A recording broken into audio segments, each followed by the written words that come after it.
Am, Hemos estado viendo este libro de los Hechos desde realmente marzo, ¿verdad? Llevamos 11 domingos de estar aquí. En esos 11 domingos hemos visto algunas cosas en Día de Resurrección, Día de la Madre, algunos temas distintos, pero realmente hemos estado en orden cronológicamente estudiando el libro de los Hechos. Hemos visto la ascensión de Jesús, hemos visto la primera iglesia nacer, hemos visto el primer sermón, hemos visto las primeras salvaciones, los primeros bautismos, hemos visto el primer milagro, hemos visto el primer arresto, hemos visto el primer conflicto dentro de la iglesia, si se recuerdan de todas esas cosas, y la semana pasada vimos los primeros diáconos de la iglesia, y hoy, al seguir en orden sobre ese patrón de cosas primeras, vamos a ver esta mañana la primera persona morir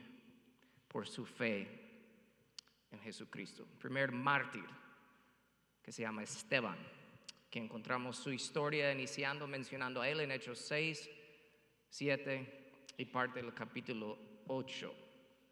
Hay un patrón de sufrimiento si ves el inicio de la iglesia. Y yo sé que sería mucho mejor y más fácil para mí saltar todas esas cosas de sufrimiento y solo hablar de los milagros y las bendiciones y las cosas felices y nice y la y todo eso.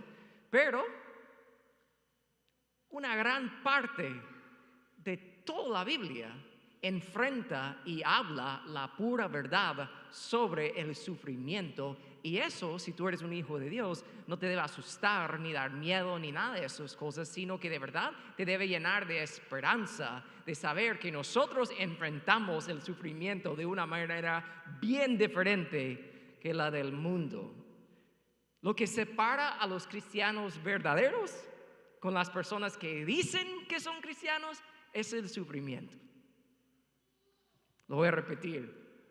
Lo que separa a los verdaderos cristianos con los que solo dicen que son cristianos es el sufrimiento. Hay personas que hoy en día, quizás personas que están aquí hoy o están llenando otras iglesias alrededor de este país, y ellos piensan de verdad que su fe es real y no la es realmente. Pero ¿sabe lo que puede probar si tu fe es real o no? El fuego del sufrimiento.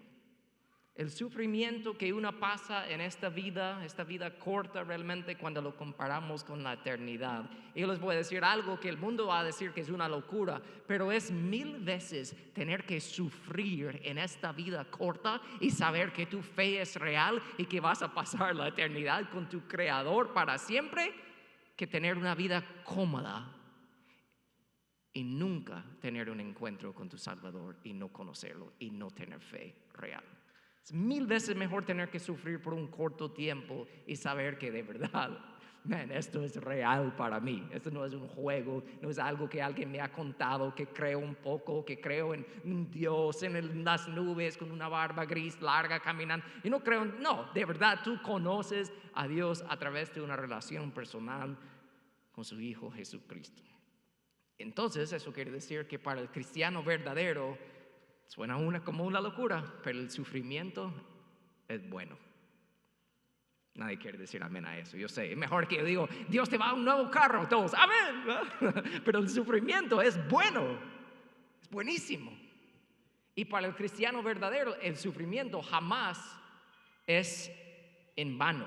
Entonces esta mañana vamos a ver lo que podemos aprender de la vida de Esteban, pero realmente no solo su vida, sino realmente la manera que él enfrentó el sufrimiento. Y al ver esto, vamos a sacar 4 beneficios del sufrimiento que es para ti si tú eres un cristiano y conoces al Señor personalmente. Amén.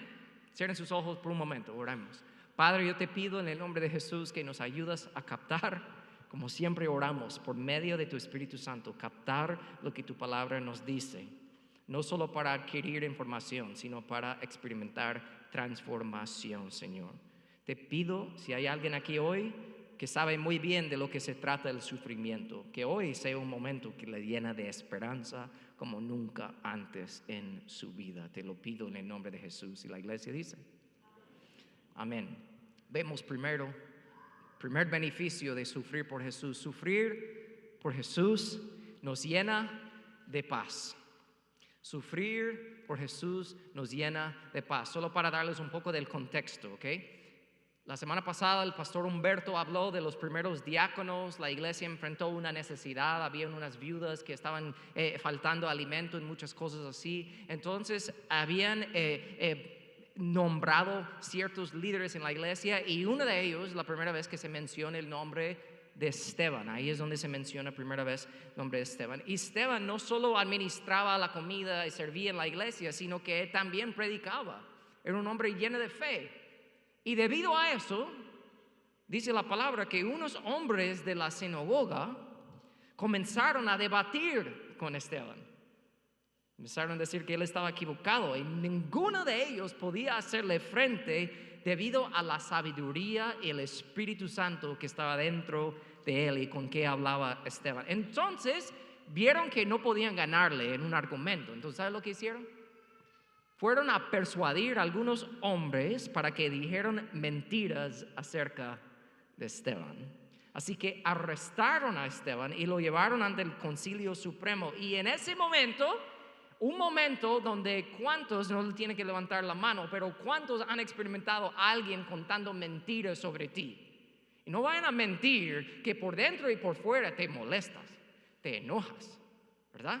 Eso es una injusticia, no es cierto, no sé qué, no sé cuánto. Y humanamente, ¿qué pasa cuando alguien miente sobre ti? Dentro de ti te quieres defender, ¿verdad? Quieres levantar tu voz y decir, eso no es cierto. ¿Ves cómo le digo a mis hijos? Cuando vienen a la escuela, ¿cómo le pasó el día? Me dice mi hijo una vez, es que de verdad una niña me estaba molestando y dijo esto y lo otro. Me contó. Y le, ¿es cierto lo que dijo? No. Entonces, ¿por qué te molestas? Si no es cierto, entonces, ¿por qué te molestas? Tranquilo. ¿Y saben qué? Eso es sencillo, pero es profundo, porque es fácil decir, pero humanamente cuando alguien miente sobre ti, te hace sentir algo. Entonces piensa en Esteban. No solo mintieron sobre él, sino que debido a esas mentiras lo arrestaron. Y está delante no solo de una persona mintiendo sobre él, sino varios en público. Todos están encima de él mintiendo sobre él y lo tienen ante el concilio, lo han arrestado. Y en ese momento, dice la palabra, todos los del Concilio Supremo fijaron la mirada en Esteban porque su cara comenzó a brillar como la de un ángel.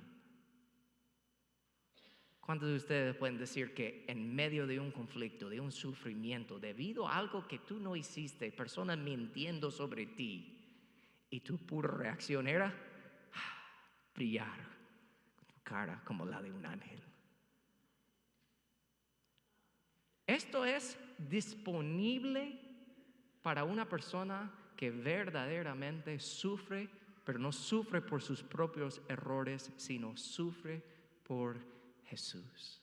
El Espíritu Santo te puede dar exactamente lo que necesitas en el mero momento de ese sufrimiento, y eso es la gracia de Dios. Ellos esperaban de que Esteban estuviera enojado, molestado y todo, y tenía una cara que brillaba como la de un ángel.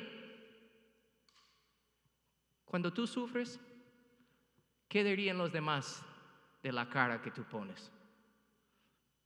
Físicamente, como que estuvieras chupando un limón ahí, enojado, fin del mundo, me mintieron sobre mí, ¿verdad? Todos lo hacemos humanamente, eso es la reacción natural. Pero si tú sufres por Jesús, no sufres por ti mismo, ni por nadie más en el mundo, sufres por Jesús sobre todas las cosas, tu vida está entregada a Él, y debido a esa entrega a Jesús tú sufres. Te digo, la gracia de Dios por el Espíritu Santo, tú puedes enfrentar eso, y no solo lo sufres por fuera bien, sino que te llena de paz. Eso es lo que estaba pasando con Esteban. Eso es el primer beneficio. Si tú sufres por Jesús de verdad, te va a llenar de paz. ¿Están conmigo? Es el primer beneficio. Sufre por Jesús, nos llena de paz. Siguiente beneficio que vemos, que sufrir por Jesús nos muestra lo que hay en nuestro interior. Nos muestra lo que hay en nuestro interior, porque es bien fácil para todos decir, no, por dentro pases por un sufrimiento, estoy bien, pero por dentro no estás bien, y tú lo sabes. Tal vez puedes fingir a otros, pero por dentro de verdad en tu interior no estás bien. Pero mira lo que pasa aquí. Nos muestra lo que hay en nuestro interior. Entonces el sumo sacerdote le preguntó a Esteban, lo tienen delante del concilio, arrestado y todo, mintiendo sobre él, la cara brillando como la de un ángel, está llena de paz, y le preguntan, ¿son ciertas estas acusaciones? ¿Es verdad lo que están diciendo de ti? ¿Cuántos de nosotros en esa misma situación de una vez diríamos, no, no es cierto? Empezar a defendernos a nosotros mismos. Pero mira lo que pasa aquí con Esteban. Escucha, le preguntan, ¿es cierto lo que están diciendo de ti? Y mira lo que dice la palabra, escucha esto. Esteban dio la siguiente respuesta: hermanos y padres, escúchenme. Nuestro glorioso Dios se le apareció a nuestro antepasado Abraham. ¿What? En el momento regalado que le estaban dando, ¿es cierto lo que están diciendo sobre ti? Esteban tenía el momento que todos quisieran que uno le preguntara cuando alguien miente sobre ti, ¿es cierto? Y tú tienes la oportunidad delante de todos para decir, no, no es cierto. Esteban no hizo eso. En el momento de sufrir por Jesús, salió lo que estaba dentro de Esteban. Y lo que estaba dentro de Esteban no era ganas de ser justo delante de los hombres, de decir, sí, yo estoy bien, ustedes están mal. Él no hizo eso, él no quiso defenderse ni nada. Lo que salió de él empezó a hablar de Abraham, luego de Abraham, de Moisés y de José, y realmente dio un largo discurso sobre la palabra de Dios, sobre la historia del Antiguo Testamento, llegando hasta el momento de Jesús, el Mesías. Él habló de la palabra de Dios. Él fue apretado por sufrimiento en la vida, apretado. ¿Y sabe lo que pasa cuando uno es apretado? Sale lo que realmente está dentro. ¿Y sabe lo que salió de Esteban en ese momento? Lo apretaron, un sufrimiento, y salió de él la palabra de Dios. ¿Cuántos de nosotros, cuando el sufrimiento nos aprieta, qué sale de nosotros? Enojo, rencor, tristeza, palabras que quisiéramos después tragar, pero no podemos porque ya les hemos dicho. Defendernos a nosotros mismos.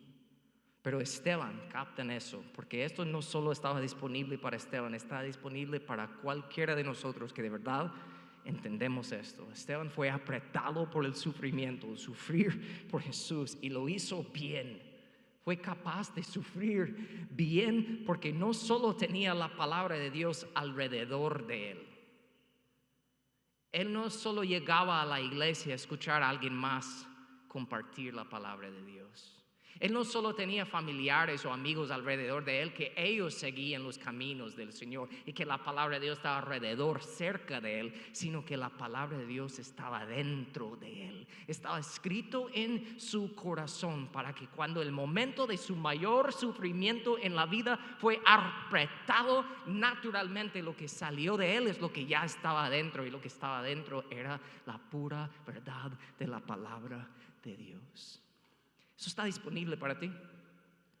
Si tú dices, ay, no, siempre reacciono mal. Si tú eres la persona que le gusta decir a los demás, ay, cómo me haces enojar, ay, cómo me haces sentir triste, ay, como tú me haces, nadie te puede hacer nada. Es lo que está dentro de ti, es lo que sale en esos momentos. Pero un hijo de Dios tiene el Espíritu Santo, y el Espíritu Santo nos da la capacidad de llenar nuestras vidas de la pura palabra de Dios. Esteban fue apretado y lo verdadero salió de él, la palabra de Dios. Eso no es casualidad. En Hechos 6:8, antes de que fue arrestado, realmente la razón por la cual que Esteban fue escogido de ser un líder en la iglesia, dice la palabra, Esteban era un hombre lleno de la gracia y del poder de Dios. Ya era quien era él. No eran cosas que hacía. Si le hubieras preguntado a Esteban, ¿por qué puedes sufrir y aún así estar bien? Él no te hubiera dicho, ay, porque voy a la iglesia. ¿What? Ay, porque yo canto canciones en mi carro de adoración. Soy buena persona. Y yo no fumo, y yo no bebo, y yo trato bien a los demás. Esteban no hubiera dicho nada de eso. Esteban no hubiera dicho, yo puedo sufrir bien porque ya no vivo yo, sino que Cristo vive en mí. Es su identidad, no eran cosas que él hacía, sino era su identidad. Entonces, ¿cuál es tu identidad? ¿Quién eres? Si tú eres un hijo de Dios, cuando el sufrimiento de la vida te aprieta, ¿qué sale de ti? Puede salir la presencia de Dios, la palabra de Dios, pueden salir lo que es verdaderamente está dentro de ti, pero voy a ser honesto con esta pregunta y sea honesto contigo mismo. ¿Qué sale de ti cuando estás apretado por situaciones difíciles en la vida? No solo las emociones negativas, como ya mencioné, sino ¿sabes lo que muchas personas hacen? Quieren huir. Están en problemas en una relación, en el trabajo, su matrimonio, lo que sea. Y su reacción es huir de una vez. Pero hay que evaluar tu vida. ¿Con qué o con quién te has llenado tu vida realmente? Porque un beneficio de sufrir por Jesús es que te demuestra lo que verdaderamente está en tu interior. ¿Están conmigo? De ahí también sufrir por Jesús siembra semillas. Siembra semillas. Y cuando digo semillas, semillas de la palabra de Dios. Porque es lo que sale de ti, tú hablas y esas mismas palabras de Dios siembran semillas en las personas que están a tu alrededor. Porque ¿saben qué? En este capítulo 7 de Hechos es el discurso más largo registrado en todo el libro de Hechos, ¿verdad? Es el discurso más largo. Y yo me pregunto, ¿por qué? ¿Quién escribió el libro de Hechos? ¿Alguien sabe? Lucas. Lucas era un doctor bien analítico, quería poner muchos detalles, pero no solo fue por eso que hay tanto detalle aquí, este largo discurso de Esteban, sino que si sabes más de la historia, Lucas era amigo de Pablo, el apóstol Pablo. Y yo tengo que creer que Pablo le ayudó a Esteban a escribir este discurso, de recordarlo y escribir con tanto detalle. ¿Saben por qué? Porque en el momento que los del concilio, los religiosos, estaban enojados con las palabras de Esteban y lo querían matar y lo sacaron arrastrado de la ciudad para matarlo con piedras, empezaron a quitar sus túnicas para poder tirar las piedras mejor. Y dice la palabra que sus acusadores se quitaron las túnicas y le pusieron a los pies de un joven que se llamaba Saulo. Y Saulo eventualmente tuvo un encuentro con el Señor y Dios le cambió el nombre a Pablo, y es la razón que tenemos más de la mitad del Nuevo Testamento hoy.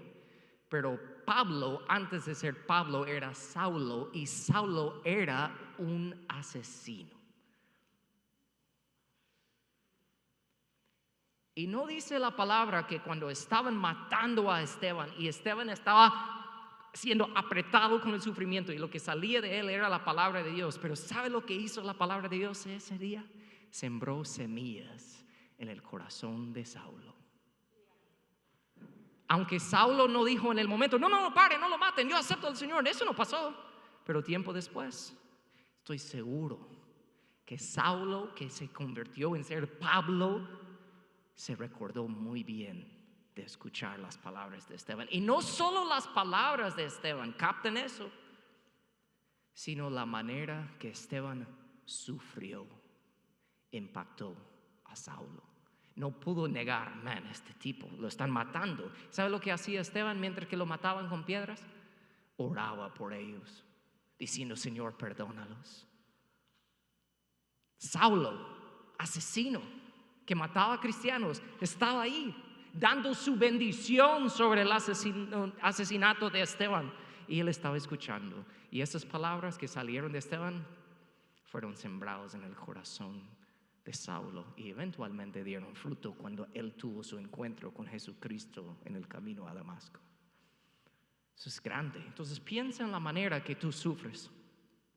Si estás sufriendo para Cristo, y puede ser que tú estás casado con alguien que no es cristiano y tú sufres. Puede ser que tienes muchos familiares que no son cristianos. Puede ser que trabaje en un lugar que personas que no son cristianos. Hay miles de ejemplos que yo podría dar. Y la vida te aprieta. ¿Qué sale de ti en esos momentos? Y no solo qué sale de ti, pero sepa, porque pasó aquí en la escritura, los demás, aunque tal vez no le van a decir nada, ellos se fijan en la manera que tú sufres. Y si tú estás dependiendo del Señor y lo que sale de ti es la palabra y la presencia de Dios, ellos no pueden negar eso y sepa que tú estás sembrando semillas del Evangelio en ellos. Tienes que saber eso. No hay nada en vano. Entonces, Saulo estaba escuchando, vio cómo Esteban sufrió. Solo lo resumo de esta manera: tu sufrimiento no solo es para ti. O sea, no solo es para probar si tu fe es real. No es solo para purificar tu fe, sino la manera que tú sufres testifica a los demás que te miran que Dios es real. Entonces, sufrir por Jesús nos llena de paz, te deja saber lo que de verdad está dentro. Siempre semillas de la palabra de Dios que jamás regresan vacías. Son 3 beneficios. Y el último beneficio, sufrir por Jesús, cumple los propósitos de Dios. Cuando Jesús ascendió al cielo, ¿verdad? Después de resucitar y ascendió al cielo, Él dio sus palabras famosas en Hechos 1:8 que dicen: recibirán poder cuando el Espíritu Santo desciende sobre ustedes y serán mis testigos y hablarán a la gente acerca de mí en todas partes. Y fue muy específico: en Jerusalén, en Judea y en Samaria y hasta los confines de la tierra. Pero mencionó a Jerusalén, Judea y Samaria. Eso fue Hechos 1:8. Pasa el resto de Hechos 1, 2, Hechos 3, Hechos 4, Hechos 5, Hechos 6, Hechos 7. ¿Y saben dónde están estos testigos que ya han recibido el Espíritu Santo? Todavía todos están en Jerusalén. No han salido a ir donde Jesús les dijo: van a salir, van a ir a Judea, van a ir a Samaria. No habían salido. Estaban muy cómodos. Hechos 1:8, Jesús dijo: serán mis testigos en Jerusalén, Judea, Samaria. Hechos 1:8 dice eso. ¿Sabe lo que dice Hechos 8:1? Dice ese día, y cuando dice ese día está hablando del día que mataron a Esteban. ¿Ok? Primer mártir. Ese día comenzó una gran ola de persecución que extendió por toda la iglesia de Jerusalén. Y todos los creyentes, excepto a los apóstoles, fueron dispersados por las regiones de Judea y Samaria. El sufrimiento cumple los propósitos de Dios. A veces no queremos actuar, a veces no queremos obedecer, a veces no queremos hacer lo que muy bien sabemos que Dios nos ha dicho. Y viene un sufrimiento y nos despierta, nos sacude, nos hace actuar. Los 4 beneficios del sufrimiento para el cristiano. Ojo, que sigo mencionando eso. Todo el mundo sufre, como hemos hablado hace unas semanas, pero no por Jesús. Y ese sufrimiento es horrible, es vacío, es en vano si no sufres por Jesús. Ojalá que Dios, y lo puede hacer y lo hace siempre, despierta a las personas a través de esas cosas. Pero el sufrimiento por Jesús te llena de paz, te deja saber lo que verdaderamente está en tu interior. Es bueno para ti. Siembra semillas del Evangelio en las personas que están a tu alrededor, y el sufrimiento por Jesús cumple los propósitos de Dios.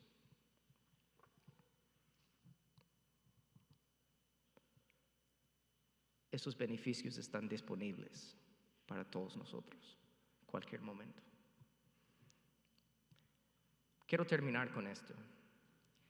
Yo me pregunto, Pedro y Juan habían hablado, habían predicado, los religiosos se habían enojado con ellos, los habían latigado, los habían dado, pegado, los habían metido en la cárcel, pero nunca los mataron.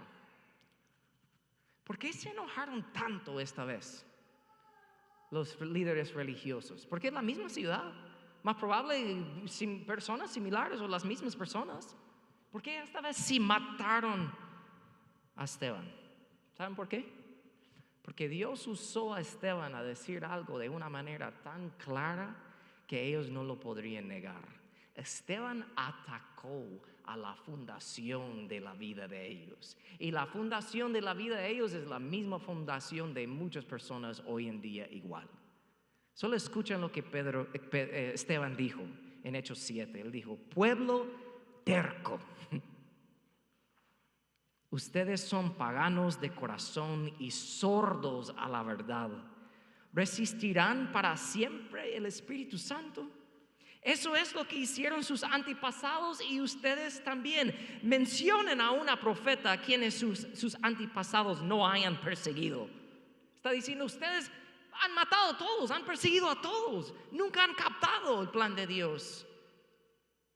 Y de ahí él dijo: hasta mataron a los que predijeron la venida del justo, hablando de Jesús, el Mesías, a quien ustedes traicionaron y asesinaron. ¿Sabe lo que Esteban estaba haciendo? Él estaba atacando la fundación de ellos. ¿Y sabe cuál era la fundación de ellos? Su moralidad, de ser buenas personas. Tú preguntas a alguien afuera en la calle: si te mueres mañana, ¿vas al cielo? La mayoría te van a decir: ojalá que sí. ¿Ah? ¿Y por qué ojalá? ¿Por qué crees que vas a ir al cielo? ¿Y qué es lo que todo el mundo dice? Porque soy una buena persona. Y Esteban llega aquí a estos buenos religiosos y les dijo: no hay nadie bueno. Y lo único que era bueno, ustedes lo mataron. Entonces ellos se enojaron. Él estaba tumbando toda su religión, estaba botando y tirando toda su moralidad y todo. Estaba diciéndome: ser religioso, ser bueno, seguir reglas, seguir leyes, seguir tradiciones, no vale absolutamente nada. Es basura, jamás te puedes salvar. Y cuando ellos escucharon eso de Esteban, dice la palabra: los líderes judíos se enfurecieron por la acusación de Esteban y con rabia le mostraban los puños. Pero Esteban, lleno del Espíritu Santo, fijó la mirada en el cielo y vio la gloria de Dios y vio a Jesús de pie en el lugar de honor a la derecha de Dios. Y les dijo: Esteban, lo están matando. Él les dijo a ellos: miren, veo los cielos abiertos y al Hijo del Hombre de pie en el lugar de honor a la derecha de Dios. Todos podemos pensar en versículos, porque hay bastantes en el Nuevo Testamento, que habla de Jesús estando al derecho de Dios, a la diestra del Padre. Pero ¿sabes cuál es el detalle diferente de este momento que cualquier otro ejemplo en el Nuevo Testamento? En cualquier otro versículo que tú leas en el Nuevo Testamento, cuando habla de Jesús a la diestra del Padre, dice: Jesús está sentado a la diestra del Padre. ¿Sabe lo que significa eso? Consumado es, papi, ya terminé, ya hice, ¿verdad? Ya está sentado. Pero esta vez, 2 veces menciona a Jesús no sentado a la diestra del Padre, sino de pie. ¿Por qué menciona así? Hay una razón profunda, y con esto termino. Dice ahí que estaba en el lugar de honor, la sala del trono de Dios, ¿verdad? Han visto películas con los reyes, tiene su gran... De alguna manera está pintando esa imagen en nuestra mente, pero en nuestra mente de este lado del mundo, nosotros cuando pensamos en una sala del trono, pensamos en un gran castillo, pensamos ahí es donde están los reyes y todo eso. Pero para ellos, En la Biblia, en este contexto, la sala del trono es sinónimo con la sala del tribunal. Es lo mismo. Donde está el juez, está el rey, porque el rey es el juez. ¿Están conmigo? Es el mismo lugar. Pensando en eso, hoy en día tú puedes ir a la corte y presenciar un tribunal. ¿Y qué significa ver a alguien de pie delante del juez? ¿Quién es esa persona? El abogado.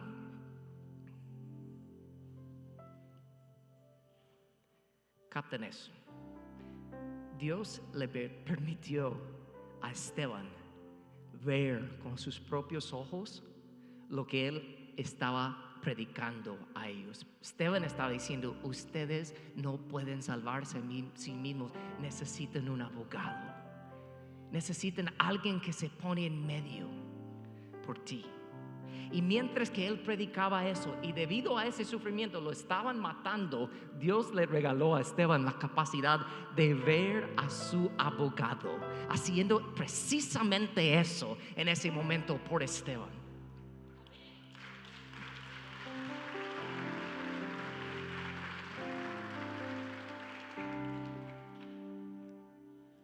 Capten esto. Traten de ponerte en los zapatos de Esteban en ese momento, lo que él debería haber estado sintiendo. Esteban estaba en la tierra hablando a la gente de Jesús, y en el mismo momento Jesús estaba en el cielo hablando a Dios de Esteban. No sé si lo captaron conmigo. Esteban en la tierra hablando a las personas sobre Jesús, y en el mismo momento él mira para arriba y él mira a su Salvador hablando a Dios Padre sobre él mismo. Jesús diciendo: mira esto, papi, él está conmigo, él va a estar aquí con nosotros en un instante, él está con nosotros. Y los demás mirando eso, escucharon hasta Esteban decir: y Padre, perdona. ¿Quién puede sufrir así? Nadie aquí puede negar la fe de Esteban. Su fe era real. Entonces Esteban predicaba: nadie puede seguir reglas, nadie puede ser bueno, tú no puedes hacer absolutamente nada para ganar tu salvación. Todos necesitan un Salvador. Primero de Juan 2:1 lo dice así: mis queridos hijos, les escribo estas cosas para que no pecan. Pero si alguno peca, tenemos un abogado que defiende nuestro caso ante el Padre. Eso está disponible si tú eres un hijo de Dios. No todos son hijos de Dios, sepa eso. Todos son creación de Dios, pero no todos son hijos de Dios. La palabra dice que el momento que pusiste tu fe en Jesús, Dios te dio el derecho de llegar a ser un hijo de Él. Ser un hijo de Dios quiere decir que has puesto tu fe en Jesucristo. Si no has hecho eso, te digo por amor: Jesús no es tu abogado. Él quiere ser tu abogado, pero es decisión tuya. Él no te va a obligar a hacer absolutamente nada. Entonces, para los cristianos, podemos sufrir lo peor de lo peor por Él y seguir adelante. Les mencioné el domingo pasado al finalizar los anuncios que cuando yo estaba en Guatemala no había como una iglesia en sí. Cada semana, cada domingo, porque estábamos en el orfanato y era distinto. Entonces yo buscaba: ¿quién puede ser mi pastor? Y encontré en línea un señor que se llama Tim Keller. Y Tim Keller me enseñó tantas cosas de lejos. Yo no estoy aquí sin que Dios use a ese hombre en mi vida. Y pensando en el sufrimiento, Tim Keller ha escrito varios libros y varias cosas. Y solo terminando, quiero mencionarles algunas de las cosas que me destacan. Él dice así: Dios toma nuestra miseria y nuestro sufrimiento tan en serio que Él estuvo dispuesto a cargarlo sobre Él mismo. Cuando enfrentamos el dolor y el sufrimiento, finalmente nos damos cuenta de que no solo no tenemos control de nuestras vidas, sino que jamás hemos tenido control de nuestras vidas. El sufrimiento puede purificarnos en lugar de destruirnos, porque Dios mismo camina con nosotros en el fuego.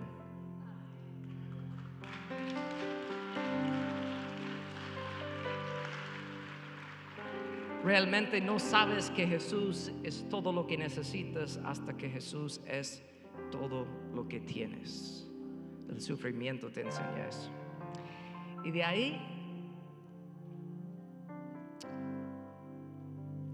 Él dijo: si Jesús realmente resucitó de entre los muertos, y sabemos que lo hizo, entonces al final todo estará bien.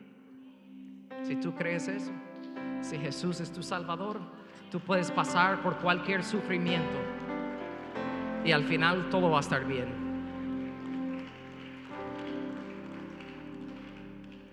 Y por eso me impactan tanto sus palabras, porque hace unos días se fue a estar con el Señor.